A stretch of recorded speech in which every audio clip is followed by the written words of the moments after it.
네, 감사합니다. 우리 오늘 저녁에 주의 앞으로 나오신 모든 분들을 진심으로 환영합니다. 예,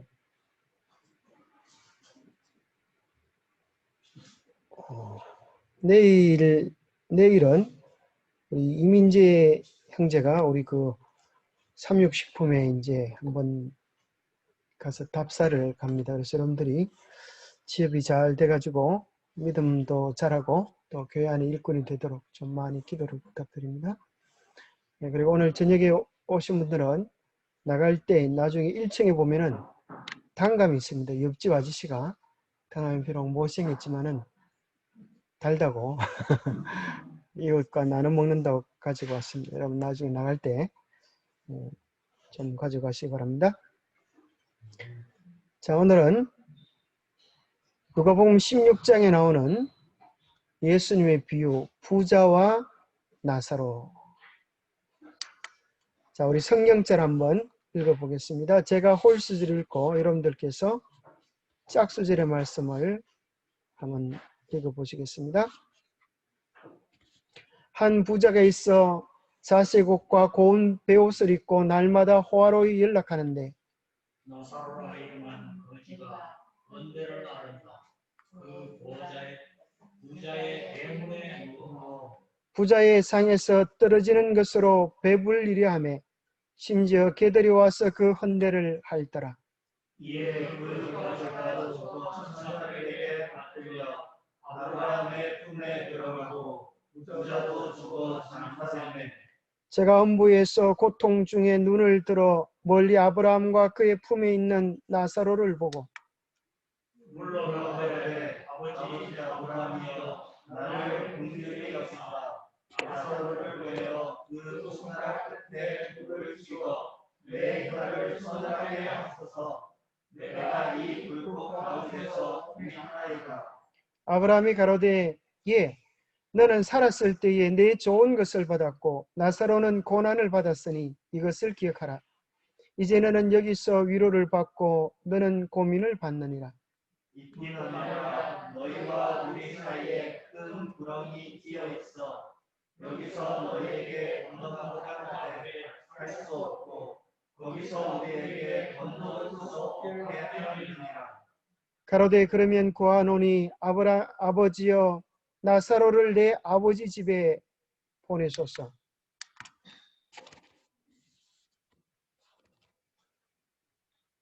내 곁에 계실 있으니 저희에게 생각하여 저희 영혼이 고통을 받을 때 함께 하소서. 아브라함이 가로되 저희에게 모세와 선지자들이 있으니 그들에게 들을지니라. 그러되 저희는 아니하니이다. 아버지 아브라함이여 만일 죽은 자에게서 저희에게 반가가 있으면 회개하리이다.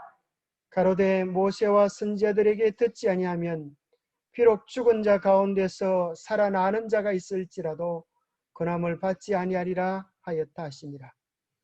이 말씀이 아주 중요한 말씀이어서 우리가 아마 많이 듣고 또 기억하고 있는 그런 내용이라 생각합니다. 오늘 본문 속에서 우리가 어떤 질문들을 해볼 수가 있을까요? 우리가 질문을 하는 것은 우리의 마음을 집중시키는 데 도움이 됩니다. 그죠? 마음을 열게 하기도 하고 또 생각할 수 있도록 만들어줍니다. 첫 번째 이런 질문을 한번 해볼 수가 있어요. 누가 참으로 성공한 인생인가? 우리는 다 한 번뿐인 인생을 삽니다. 그럴 때 우리는 어떻게 하면 성공한 인생, 잘 사는 인생을 살 수 있을까? 그런 질문을 해볼 수 있습니다. 자, 천국에 들어갈 수 있는 가장 중요한 조건이 있다면 그것이 무엇인가 오늘 본문 속에서 발견할 수 있겠습니까? 또 세 번째는 하나님께서 우리에게 재물을 맡기신 이유는 무엇일까?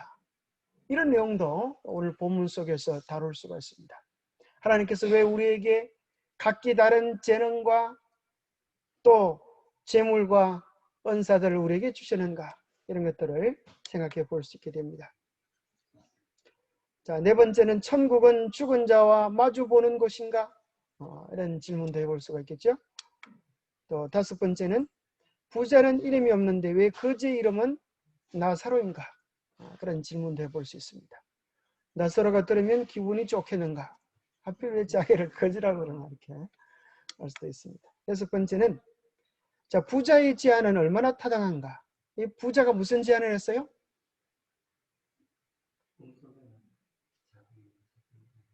그죠? 예, 아버지 아브라함이여, 저 나사로를 내 형제 타스시 있으니 그들에게 보내어가지고 천국은 이렇게 좋은 곳이고 지옥은 저렇게 괴로운 곳이니까 살아있을 때 예수님을 잘 믿고 하늘 가도록 준비하는 것의 중요성을 죽은 나사로가 가서 이야기하면 분명히 깨닫고 돌아올 테니까 그렇게 하면 좋겠다고 제안을 합니다. 그것은 정말 타당한 이야기입니까? 만약 죽은 자가 나타나서 천국과 지옥에 대한 간증을 하면 그것은 어떤 효과를 가져올까요? 한번 생각해 볼 만한 내용들이죠. 자, 마지막으로 가장 중요한 질문은 나는 한 번뿐인 나의 삶을 어떻게 살 것인가? 이것이 우리의 삶을 향하여 던지는 질문입니다. 자, 오늘날 많은 사람들이 성공하는 인생, 그죠? 가치 있는 인생, 잘 사는 인생을 살고 싶어요. 여러분 중에 혹시 누가 나는 실패하는 인생을 살고 싶다, 나는 망가지는 인생을 살고 싶다, 그런 사람이 손 한번 들어봐요. 아무도 없어요. 그죠? 다 성공한 인생, 잘 사는 인생을 살고 싶은데 다 그렇게 사는 것만이 아니라 결국 인생의 마지막에는 두 부류가 있습니다. 그죠? 잘 사는 사람과 잘못 사는 사람. 그래서 한 사람은 참 하나님 감사합니다, 그렇게 타짜로 인생을 마치는 사람이 있는 반면에 내가 그때 좀 잘할 걸, 하나님 나에게 기회를 주실 때 내가 좀 더 열심히 할 걸, 내가 좀 더 잘 믿을 걸, 더 많이 사랑할 걸, 그러면서 인생을 마치는 사람도 있을 것입니다. 여러분, 어떻게 사는 사람이 잘 사는 사람입니까? 오늘날 많은 사람들이 물어보면 그 사람 잘 살아?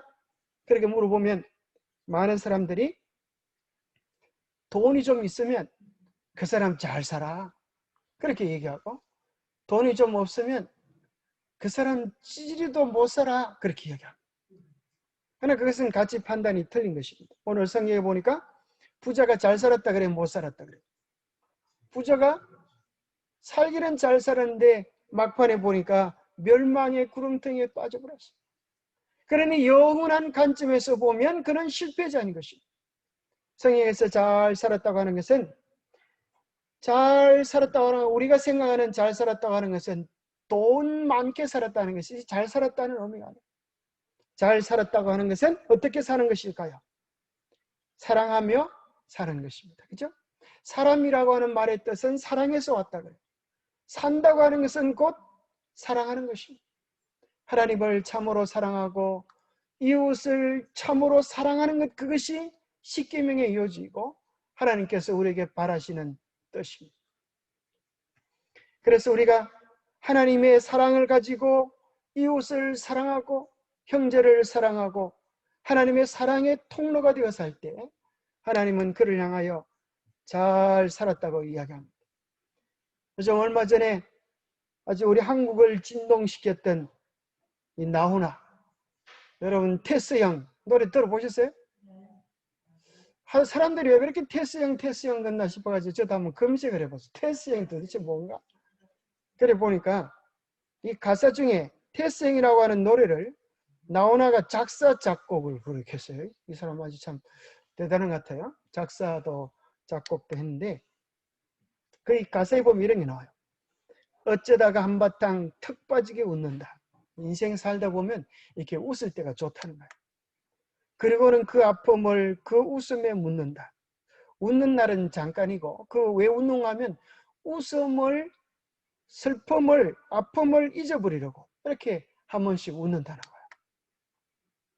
그 다음에 그러면 우리에게 끊임없이 아파하고 고민하고 생각해야 될 주제가 있는데 그것이 뭔가 하면 그저 와준 오늘이 고맙기는 하지만, 오늘은 가만히 있어도 오잖아요. 그저 와준 오늘이 고맙기는 하지만은 그 다음에 무슨 얘기를 하냐면 죽어도 오고만은 또 내일이 두렵다. 말도 잘했어요. 죽어도 내일이 온다는 거예요. 그 말은 무슨 얘기를 하는가 하면 죽는 날이 반드시 오고야 만다. 정말 죽음 앞에 섰을 때 나는 어떻게 그 죽음을 맞이할까? 그런 깊이 있는 인생을 좀. 그래서 여기 나오는 테스는 그냥 테스가 아니고 소크라테스예요. 소크라테스. 나는 태수 형님 테스인 줄 알았더만 그게 아니고 소크라테스. 소크라테스가 네 자신을 알라라고 말했던 것처럼 우리 자신 인생에 대해서 한번 좀 생각해 보라. 그런 내용입니다. 아, 테스 형, 세상이 왜 이래? 왜 그렇게 힘들어? 이렇게 코로나로 인하여 아주 힘든 그 노래로 데뷔를 했는데, 그 2절에 보면 또 재미있는 가사가 있어요. 우리 아버지 산소에 제비꽃이 피었다. 이제 죽음에 대한 생각을 하다 보니까 이제 누구 생각이 나는가 하면 이 힘들고 어려운 세상에 아버지 무덤을 찾아갔어요. 아버지 산소에 제비꽃이 피었다. 들국화도 수줍어 샛노랗게 웃는다. 꽃들을 보니까 기분이 좋아요. 아버지가 반겨주는 것 같기도 하고. 그런데 그저 피는 꽃들이 예쁘기는 하여도 그저 날이 오는 것 같고 그저 꽃이 피는 것 같은데 그 꽃이 뭐라 그런가 하면 자주 오지 못하는 날 꾸짖는 것만 같다. 아버지에 대한 그 효도를 잘 못하고 잘 찾아보지 못하는 이 자식 노릇 잘하지 못하는 걸 꾸짖는 것만 같다. 그러면서 여기 이제 아, 테스 형 슬프다. 세상이 눈물 많은 나에게 아, 테스 형, 소크라테스 형, 세월은 또 왜 저래? 그러면서 하는 소리가 먼저 가본 저 세상 어떤가요, 테스 형? 가보니까 천국은 있던가요, 테스 형?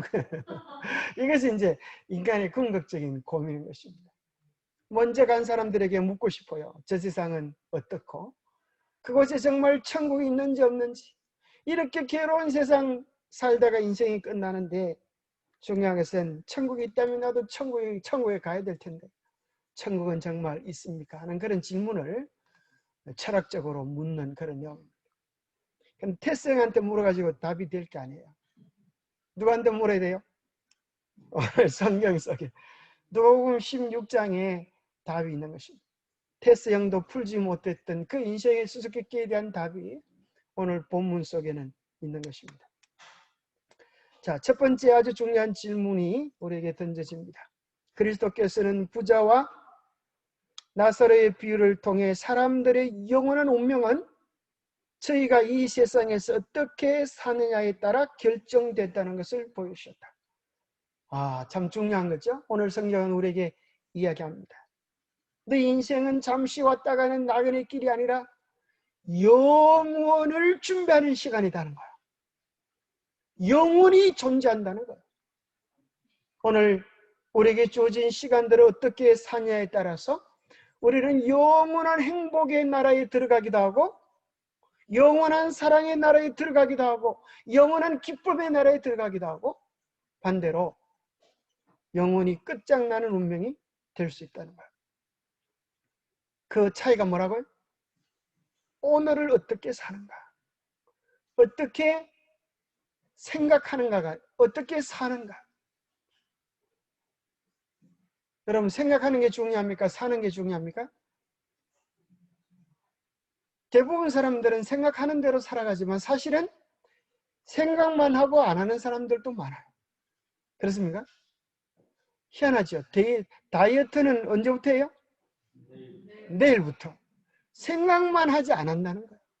선한 일들은 내일부터. 그리고 죄들은 뭐라 그래요? 요번 한 번만 나쁜 짓 하고 다음부터 그만두겠습니다. 그러면서 우리는 끊임없이 그것을 반복할 때가 많이 있어요.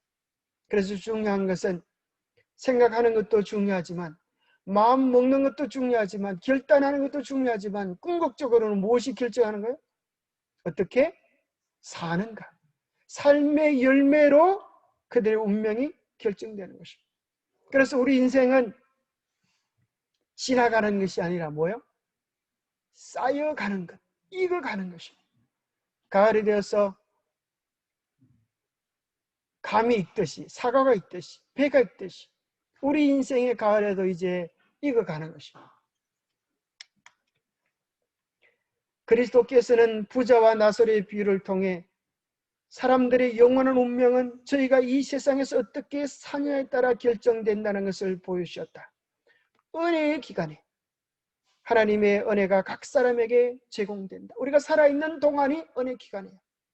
그러나 사람이 만일 자기 만족을 위하여 그들에게 주어진 기회를 헛되이 보내게 되면 저희는 스스로 저희 자신을 영생에서 끊어버리게 된다. 이게 참 무서운 말씀을 하세요.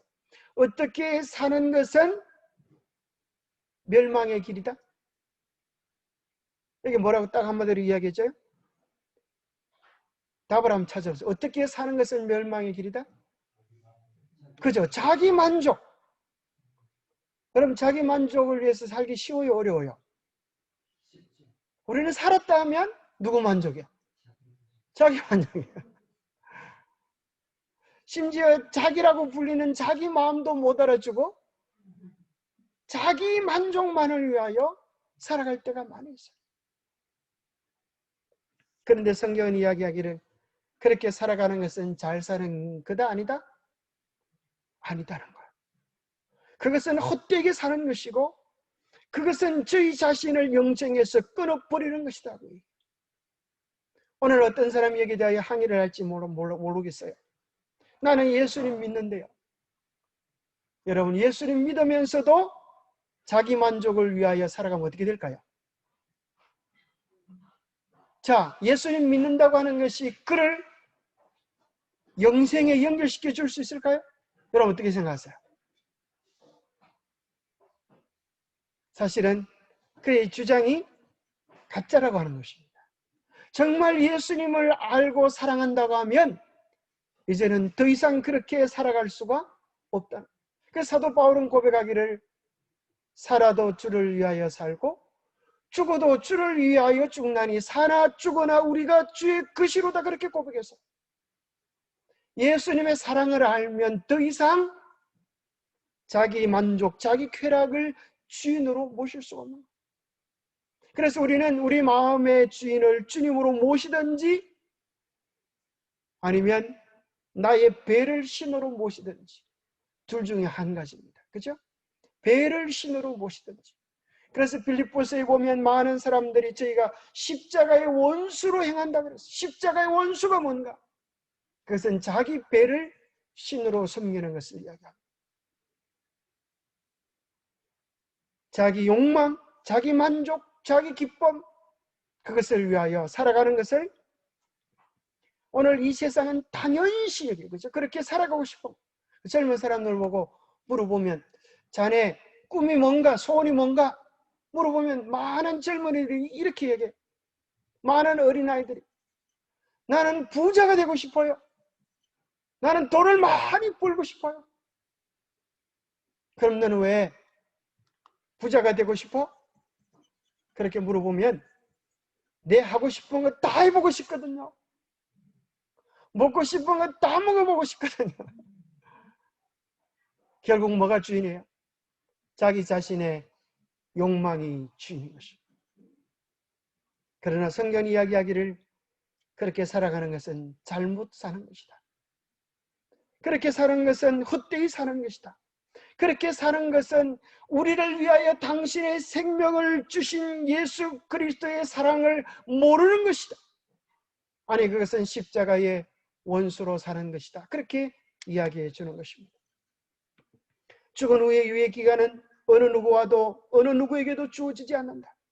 저희는 저희 자신의 선택으로 저희와 하나님 사이에 건널 수 없는 깊은 골짜기를 만든다. 이 비유는 하나님을 의지하지 않는 부자와 하나님을 의지하는 가난한 자를 대비하여 묘사한 것이다. 그리스도께서는 이 두 계급의 사람들의 처지가 뒤집혀질 때가 오고 있음을 보여준다. 죽은 후에는 아무도 저희들의 운명을 바꿀 수 없습니다.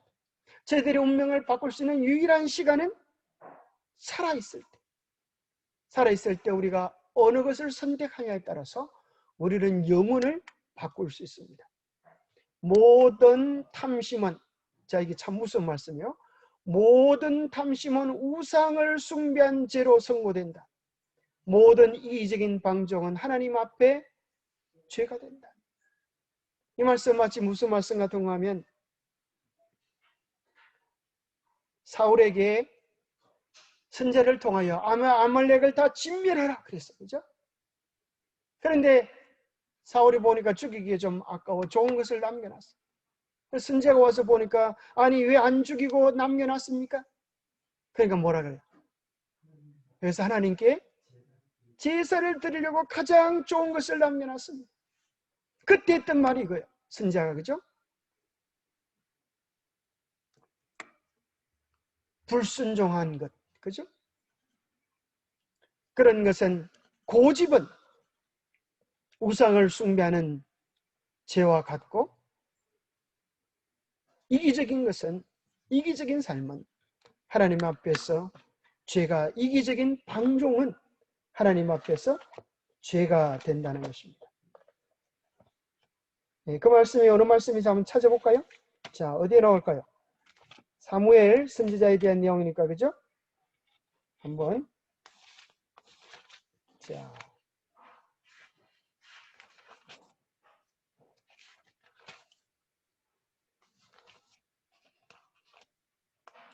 예, 사무엘상 15장에 자, 비슷한 말씀입니다. 사무엘상 15장 22절 23절에 보면 사무엘이 이르되 여호와께서 번제와 다른 제사를 그의 목소리를 청종하는 것을 좋아하심같이 좋아하시겠나이까. 순종이 제사보다 낫고 듣는 것이 숫양의 기름보다 나으니 이는 거역하는 것은 점치는 자와 같고 점치는 죄와 같고 완고한 것은 여기 나오죠. 완고한 것은 사신 우상에게 절하는 자와 같습니다. 완고한 것, 그죠? 사신 우상에 절하는 것이듯 탐심, 탐욕을 가지는 것은 우상 숭배다. 뭘 섬기는 거예요? 자기 욕망을 하나님보다 더 높이는 것입니다. 그래서 여기 이야기하기를 왕이 여호와의 말씀을 버렸으므로 여호와께서도 왕을 버려 왕이 되지 못하게 하시겠다. 그래서 모든 탐욕과 방종은 하나님 앞에서 죄가 된다는 것입니다. 하나님께서는 부자를 당신의 재물을 맡던 청지기로 삼았다는 것입니다. 자, 이게 왜 우리에게 하나님께서 재물을 맡기셨는가? 왜 우리에게 달란트를 맡기셨는가? 왜 우리에게 남과 다른 그런 안목을 주셨는가? 그것이 뭐예요? 우리가 때로는 남과 다른 측면에서 내가 볼 수 있어요. 그죠? 그러면 우리는 자주 그것을 뭐로 생각하는가 하면 불평하고 원망하고 판단할 수 있는 그런 자격으로 생각해요. 당신은 왜 그렇게 살아요? 똑바로 못해요? 이렇게 정죄하는. 그러나 기억하십시오. 우리가 남과 다른 것은 불평, 불만, 원망의 주제가 아니라 그것은 우리의 사명이라는 거예요. 불평하고 싶은 게 있다고 하면 그것은 여러분을 향한 하나님의 사명이라고 하는 사실을 깨달으시기를 바랍니다. 불평거리가 있다면 그 일을 감사거리로 바꾸어서 세상을 변화시키는 도구들로 사용하라는 거예요. 이 세상 역사는 불평분자가 바꾸는 것이 아니라 어두운 가운데서도 촛불을 켜는 사람이 세상을 바꾸는 것입니다.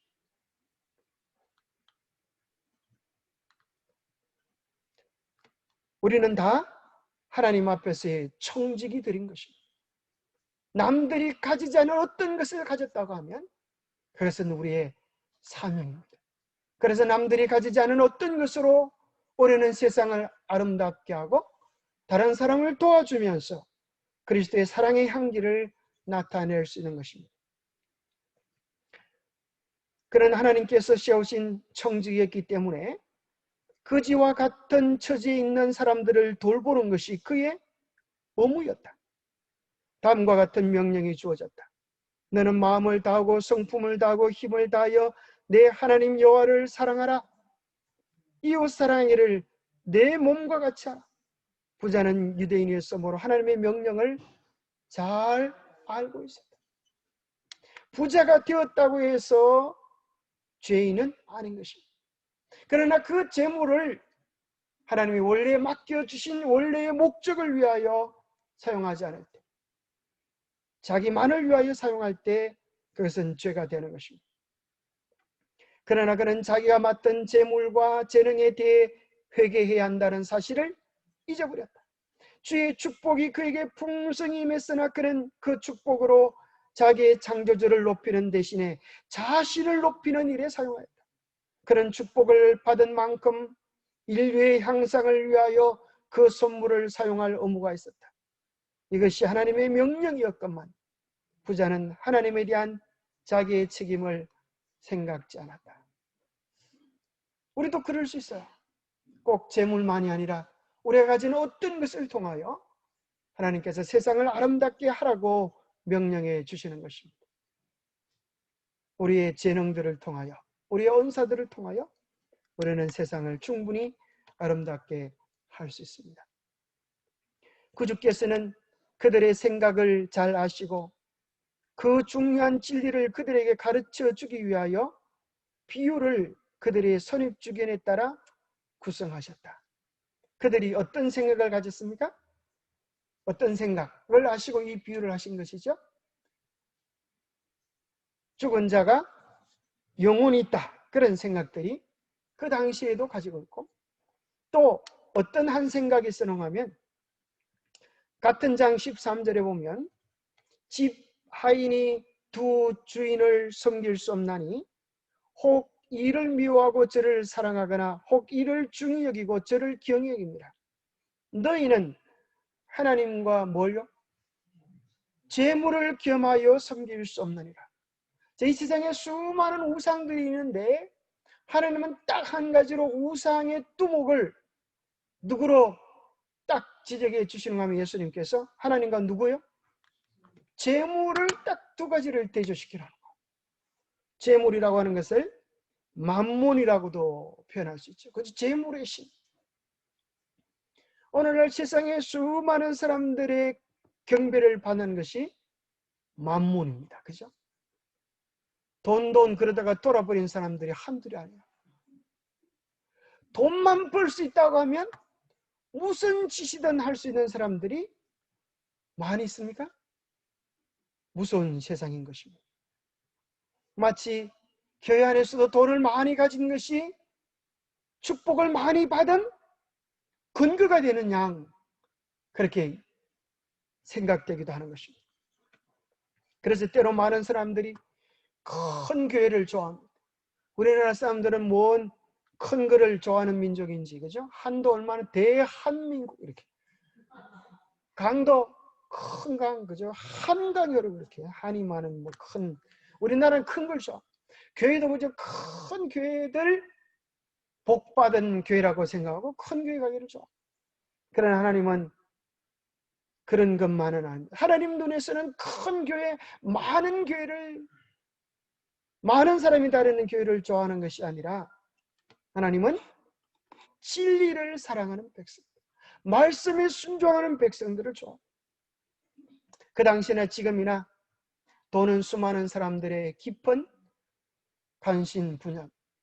그래서 할머니들은, 할아버지들은 뭐니 해도 뭐가 제일 좋다 그래요? 할머니가 제일 좋다. 할아버지들한테는 할머니가 제일 좋다.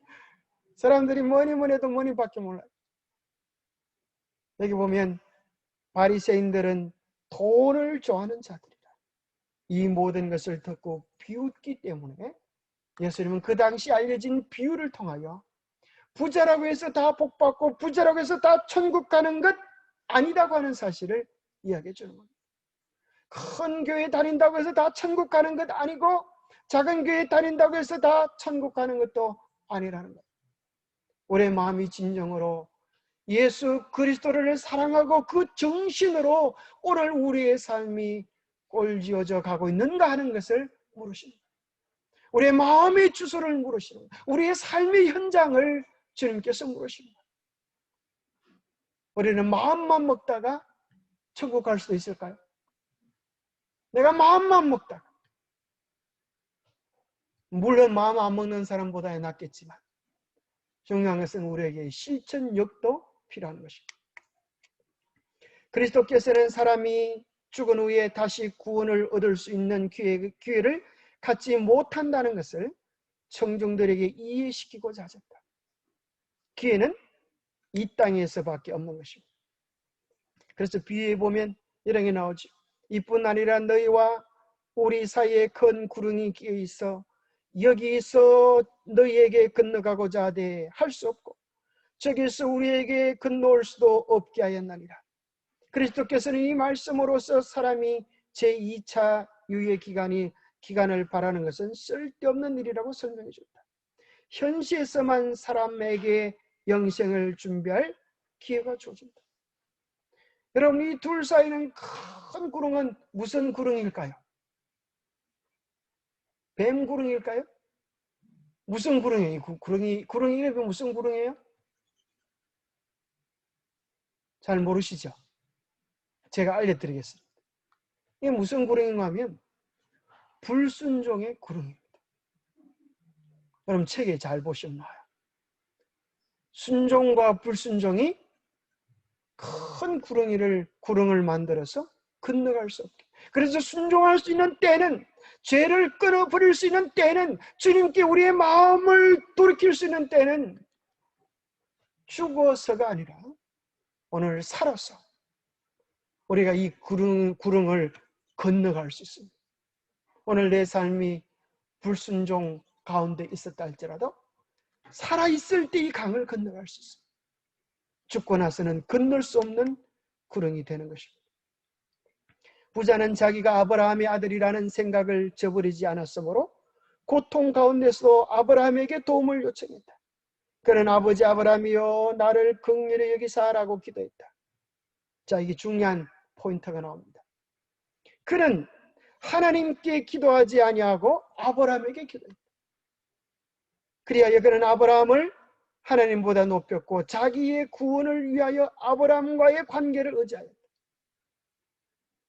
이것은 어리석은 것입니다. 아브라함은 축복의 통로에 지나자. 아브라함은 예수님이 우리를 위하여 어떤 일을 하실 수 있는지에 대한 하나의 예표에 지나자는 것입니다. 본질은 예수 그리스도 하나님만이 우리를 구원할 수 있는 거죠.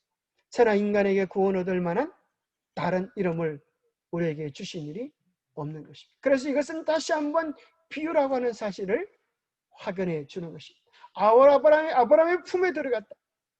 이것은 결코 천국이 아닌 것입니다. 만약 이것이 실제라면 어떻게 되겠습니까? 이 비유가 실제가 아닌 증거들이 이제 나오죠. 바로 오늘 우리가 봤던 것처럼 아브라함이 높임을 받는 것. 이건 유대인들의 생각이죠. 그것은 하나님이 통치하는 나라가 아닌 것입니다. 두 번째, 천국과 지옥이 마주보고 있다고 하는 것은 이것이 너무나 분명한 비유라고 하는 것이 아닌 해답이 됩니다. 제가 한 번은 이런 영상을 보았습니다. 부모가 고문당하는 현장을 보고 정신병에 걸린 소녀. 유튜브에 보니까 이런 게 나와요. 중국에서 얼마나 종교를 핍박하고 고문을 세게 했는지, 그걸 또 여기 보면은 이제 뭐 그 영상 중에 이런 게 나옵니다. 공중에 매달기, 입과 코에 겨자 기름 붓기, 강제 음식물 주입 등 잔혹한 고문을 부모에게 가했다. 게다가 경찰은 당시 겨우 16살인 위안을 연행해서 고문받고 있는 부모의 모습을 보라고 명령했다. 부모가 비명을 지르는 처참한 광경을 본 위안은 큰 정신적 충격을 받고 현장에서 기절하고 말. 자, 보세요. 고문을 당하는 사람도 힘들지만 고문을 지켜보는 그 딸이 얼마나 더 힘들까요? 사실 이 고문 때문에, 그것을 지켜보는 것 때문에 이 딸이 기절하고 나중에는 정신병이 들어요. 정신을 잃어버립니다. 천국이 사랑하는 사람들이 지옥에 가서 이걸 불타고 있으면서 나 좀 살려줘, 이렇게 얘기하는 걸 보고 살아야 된다면 그게 어떻게 천국이 되겠어요? 중국에서 고문하는 것보다 더 끔찍한 그런 곳이 천국이 되지 않겠어요? 말이 안 되는 소리, 자녀의 비위에 지나지 않는다고 하는 사실을 다시 한번 확인해 보게 되는 그런 내용입니다. 자, 그 부자는 자기 형제들에게 믿을 만한 좀 더 큰 증거를 보여달라고 간청했을 때에 그는 비록 그런 증거를 보인다 할지라도 그들이 고난을 받지 않을 것이라는 분명한 대답을 들었다. 자, 부자는 이렇게 제안을 했어요. 아이고, 죽고 나니까 이렇게 큰 차이가 있는데, 이렇게 큰 운명의 차이가 있는데 제발 나사로를 보내가지고 형제들에게 이 사실을 좀 알려서 정말 살았을 때에 예수님 잘 믿고 천국에 오도록 해 주십시오. 그렇게 사정사정을 했어요. 그런데 아브라함이 뭐라 그래요? 그 참 좋은 생각이다. 내가 왜 그 생각을 미처 못했을까? 그렇게 얘기하지 않고 뭐라 그래요? 누가복음 16장에 보니까 뭐라 그래요? 아브라함이 그들에게 누가 있으니까? 그들에게 누가 있으니까요? 자, 누가복음 16장에 보면은 이렇게 되어 있습니다. 누가복음 16장 29절. 아브라함이 이르되 그들에게 모세와 선자들이 있으니 그들에게 들을지어다.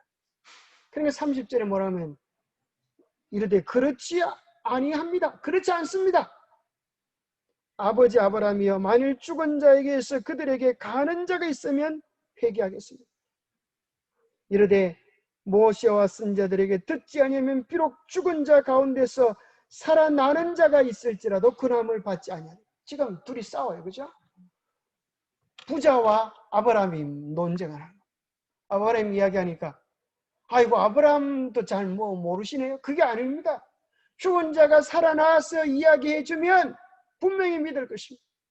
또 아브라함 뭐라고 그러는가 하면 모세와 선지자들에게 듣지 아니하면 비록 그런 일이 있을지라도 믿지 않겠다. 왜 그래요? 실제로 무슨 일이 벌어졌어요? 바로 그지의 이름이 나사로였던 이유가 여기 나오는 것입니다. 그지의 이름이 나사로였던 이유가 뭐예요? 죽었던 나사로가 살아서 가서 예수 그리스도가 부활이 되신다고 하는 것을 몸으로 증언했음에도 불구하고 바리새인들이 사두개인들이 예수를 구주로 인정하지 않고 오히려 나사로까지 죽이려고 작정했다. 그렇게 요한복음에 기록되어 있어요. 오늘 우리가 기억해야 될 것이 이것입니다.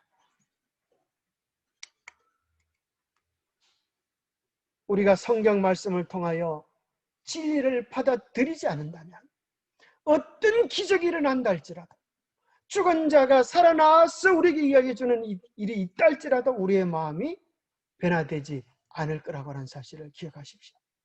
오늘 우리들에게 들려지는 성령의 음성에 순복하지 않으면 이 세상의 그 어떤 것도 우리의 마음, 우리의 운명을 바꿀 수 있는 것은 없다는 사실을 기억해야 합니다. 이 간청은 부자가 마치 만일 당신이 나를 좀 더 철저히 경고해 주셨더라면 지금 내가 이곳에 있을 필요가 없었을 것입니다라고 말하는 것과 다름이 없다. 뭐에 대한 불평하면 아버지여 나사로를 보내주십시오라고 할 뿐 아니라 내가 이곳에 오게 된 것은 당신이 내가 살았을 때 좀 더 철저하게 이야기해 주지 않았기 때문에 그런 것 아닙니까? 하는 불만이 섞이는 것입니다. 오늘 하나님께서 말씀을 통하여 우리에게 권고하시는 것입니다. 성령의 호소를 통하여 우리의 심령에 권고하시는 것입니다. 오늘 우리의 삶은 영원한 문제를 여는 열쇠임을 이야기하는 것입니다. 하나님의 이러한 성령의 탄원을 거역하고 거절하고 우리가 다른 어떤 하늘의 더 큰 호소를 기대할 수가 없는 것입니다. 우리가 성령께서 주어지는 작은 빛들을 거절하면 우리의 마음이 무디어지고 하늘에서 온 천사가 이야기한다 할지라도 우리는 우리의 마음을 돌이키지 않을 것입니다. 이 요청에 대한 아브라함의 대답은 이러한 뜻이었다. 너희 형제들도 충분히 경고를 받았다. 너희 형제들도 충분히 경고를 받았다. 빛을 그들에게 주었으나 그들은 그것을 보려 하지 않았다. 진리를 그들에게 소개해 주었으나 그들은 그것을 들으려 하지 않았다. 오늘 우리는 하나님의 말씀을 경홀히 여기지 않도록 애를 써야겠습니다. 하나님의 말씀을 사소하게 여기지 않도록, 등한히 여기지 않도록, 가볍게 여기지 않도록 우리의 마음의 무게를 말씀에 실어야 되겠습니다. 모세와 선지자에게 듣지 아니하면 비록 죽은 자 가운데서 살아나는 자가 있을지라도 근함을 받지 아니하리라. 유대인의 역사를 보아 우리는 이 말씀이 사실임을 알 수 있습니다. 그리스도의 마지막 이적이면서도 가장 큰 이적은 이미 죽은 지 나흘이나 된 베다니의 나사로를 살신 일이었습니다. 유대인들은 구주의 신성에 대한 이러한 매우 놀라운 증거를 보았지만은 그들은 나사로까지 죽이려고 했고 결국 예수님을 십자가에 못 박으로 말미암아 AD 70년에 예루살렘 성이 멸망하는 큰 재난을 경험했습니다. 저희가 성경에 나타난 하나님의 음성을 듣지 않는다면 비록 죽은 자 가운데서 살아난 정인의 말이랄지라도 그들이 유의하지 않을 것이라고 말씀하시는 것입니다. 우리는 매일 말씀을 통하여 우리 각자의 심령에 이야기하시는 주의 음성을 들어야 되겠습니다. 하나님은 멀리 계신 것이 아닙니다. 하늘에 가서 하나님을 끌어내릴 필요가 없습니다. 땅 속에서 하늘의 음성을 들으려고 했을 필요가 없습니다. 우리는 매일 아침마다 펼치는 말씀 속에서 매일 예배 시간을 통하여서 우리 각자의 심령을 향하여 예수하시는 주의 음성을 들을 수 있습니다. 참 진리는 예수님이십니다. 죽음이 무엇인지 삶이 무엇인지 테스형에게 물으면 답이 없습니다. 그러나 예수님은 내가 곧 길이요 진리요 생명이니 진리가 예수 안에 있는 것 같이 모든 참된 삶의 답이 예수 안에 있음을 이야기해 줍니다. 아무도 풀 수 없는, 아무도 열 수 없는 무덤의 열쇠를 깨뜨리시고 예수님은 죽은 자 가운데서 부활하심으로써 능력으로 하나님의 아들로 선언되셨습니다. 이분이 바로 우리가 믿는 주 예수 그리스도이십니다. 그분이 이야기하기를, 죽은 자의 상태에 대해 이야기하기를 우리 친구 나사로가 잠들었도다. 그러나 내가 깨우러 가노라. 죽은 자가 의식이 있는 것이 아니라 잠자는 자와 같이 아무것도 모르지만은 내가 깨우러 가노라. 예수님은 나사로를 깨우실 때 천국을 향하여 손을 내밀고 나사로야 내려오너라 이렇게 하지 않으셨어요. 무덤에 잠들어있는 나사로를 향하여, 죽은 지 날이나 되어서 썩은 지 냄새나는 나사로를 향하여 큰 소리로 나사로야 나오라 그렇게 하셨어요. 어떤 성경 주석가는 이야기하기를 예수님이 나사로야 나오라고 하셔서 망정이지 그냥 나오라고 하셨다고 하면 창세 때로부터 지금까지 죽었던 영혼들이 다 살아서, 실제가 살아서 나왔을 것이다. 그렇게 이야기를 합니다. 머지않아 우리는 영광중에 오시는 주님이 다시 한번 죽은 자들을 깨우실 그 영광의 소리를 듣게 될 것입니다. 예수 그리스도가 부활하신 것은 영으로 부활하신 것이 아닙니다. 손과 발을 만져보고 나인 줄 알라. 또 나를 만져보라. 영은 귀신은 살과 뼈가 없으되 너희 보는 바와 같이 나는 있는. 성령은 영혼 불멸을 부정합니다. 예수 그리스도의 부활이, 그것은 어리석은 사단적 가르침임을 이야기해 주고 있는 것입니다. 너희들 나를 만져봐라. 내가 어떻게 영혼으로 귀신으로 보이는가. 예수님의 부활과 부처의 환생이 뭐가 차이가 있어요? 부처는 말로만 하지만, 이론만 하지만 예수 그리스도는 실제로 부활하셔서 역사의 주인공이 되심을 선포해 주고 있는 것입니다. 만일 사람이 자기의 의무를 보여주는 작은 빛을 따라 행하지 않을 것 같다면 더 큰 빛은 그에게 주어진 축복을 이용하는 일에 불성실하고 태만했다는 것을 나타내 줄 뿐이다. 무슨 말씀이죠? 우리에게 있어서 우리의 운명을 결정하는 중대한 것은 오늘 우리의 의무를 보여주는 작은 빛이라고 하는 것이야. 그 빛에 우리가 어떻게 반응하는가, 그것이 우리의 운명을 결정하는 것이라는 것이죠. 더 큰 빛, 더 큰 빛, 우리는 그것을 원하지만 하나님은 오늘 내가 너에게 준 말씀을 어떻게 되었느냐를 물으십니다. 오늘 우리의 마음의 심령에 호소하는 성령의 부르심에 대하여 우리가 어떻게 했느냐를 물으십니다. 그처럼 많은 특권을 가졌던 부자는 자기의 재능을 개발해서 그의 사업이 멀리까지 미치게 하여 영적 유익을 끼쳐야 할 사람을 대표하는 것으로 설명되었다. 하나님께서는 저희의 사랑과 자비의 행실에 따라 그들에게 축복해 주시겠다고 약속하셨다. 하나님의 음성을 순종함으로써 저희 자신을 영적으로 아브라함과 일치시키는 자들만이 참된 아브라함의 자손으로 간주된다. 누가 참된 아브라함의 자손인가? 다른 말로 하면 누가 천국에 들어갈 수 있는 백성들인가? 그것은 하나님의 음성에 순종함으로 그들의 믿음과 일치되는 삶을 살아가는 자들입니다. 우리는 아브라함의 자손입니다라고 말하는 그들의 공헌이 그들을 구원해 주는 것이 아니라 아브라함의 정신으로 살아가는 삶 자체가 그들의 참된 믿음을 증거해 주는 것입니다. 하나님께서 창세기 12장에 아브라함을 부르셨을 때 아브라함을 통하여 땅의 모든 족속이 복을 얻도록 결정해 주셨다는 거예요. 이스라엘을 축복의 통로로 삼으셔서 그들을 통하여 하나님의 축복이 온 인류에게 흘려나가기를 기대하셨습니다. 그러나 이스라엘은 그렇게 하지 않았습니다. 그들은 하나님의 청지기로서 진리와 의를 따라 저희가 받은 선물을 사용하지 않았습니다. 영혼을 염두에 두지 않았습니다. 그러므로 저희의 불성실의 결과가 온 백성을 파멸시켰습니다. 그리스도께서는 유대인들이 예루살렘이 멸망할 때에 당신의 경고를 기억하게 될 것을 아셨습니다.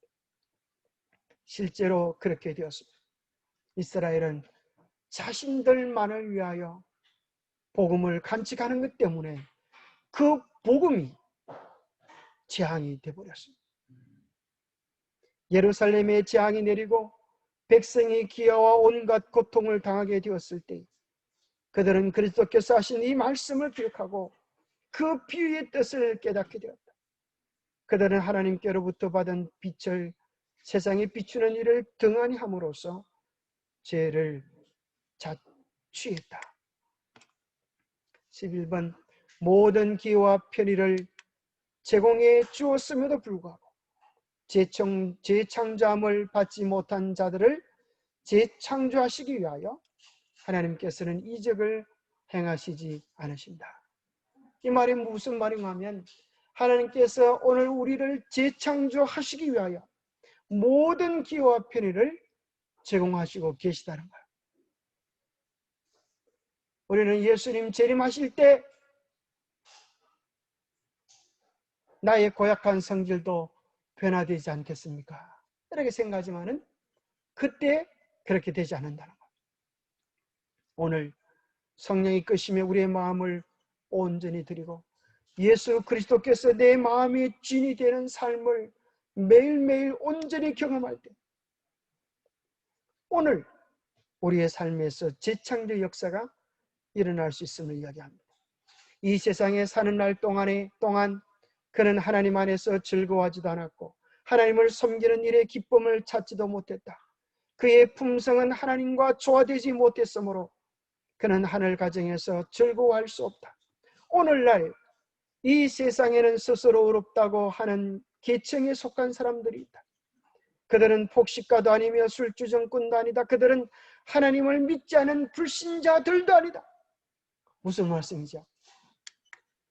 그러나 그들은 저희 자신을 위해서 살고 하나님을 위하여 살기를 원하지 않는다. 그들의 생각 속에 하나님이 계시지 아니하므로 저희는 불신자로 간주된다. 저희가 비록 하나님의 거룩한 성 안에 들어갈 수 있다 하더라도 그들은 생명나무에 나아갈 권세를 얻지 못할 것이다. 왜냐하면 각종 제재 조항이 들어있는 하나님의 계명이 그들에게 제시되었을 때에 저희가 거절을 했기 때문이다. 그들은 현세에서 하나님을 섬기지 않았기 때문에 내시에서도 그분을 섬기기를 원하지 않을 것이다. 그들은 하나님 임재에 계신 곳에서는 살 수 없다. 그래서 저희는 어떤 곳이라도 하늘보다는 더 나을 것이라고 생각할 것이다. 그리스도를 배운다는 것은, 이것이 이제 결론입니다. 그리스도를 배운다는 것은 그분의 은혜 곧 그분의 품성을 받아들이는 것을 의미한다. 예수 그리스도를 믿는다고 하는 것은 그저 입으로만 아멘 아멘 하는 것이 아니라 우리의 품성이 예수 그리스도의 정신으로 바뀌어지는 것을 이야기합니다. 그것이 곧 사랑하며 살아가는 것입니다. 예수님께서 사랑을 위하여 당신 자신을 다 내어주셨던 것처럼 우리도 그분의 사랑을 힘입으면 우리도 사랑을 위하여 우리의 소중한 것들을 기꺼이 주님을 위하여 예수를 위하여 내어드리면서 그것을 부담이나 짐으로 여기지 아니하고 특권으로 여기는 사람, 그것이 예수 그리스도의 품성이었기 때문에 그렇습니다. 마치 엄마가 아이에게 젖을 주면서 자기가 아기를 위하여 많은 희생을 한다고 생각하면 어떻게 되겠습니까?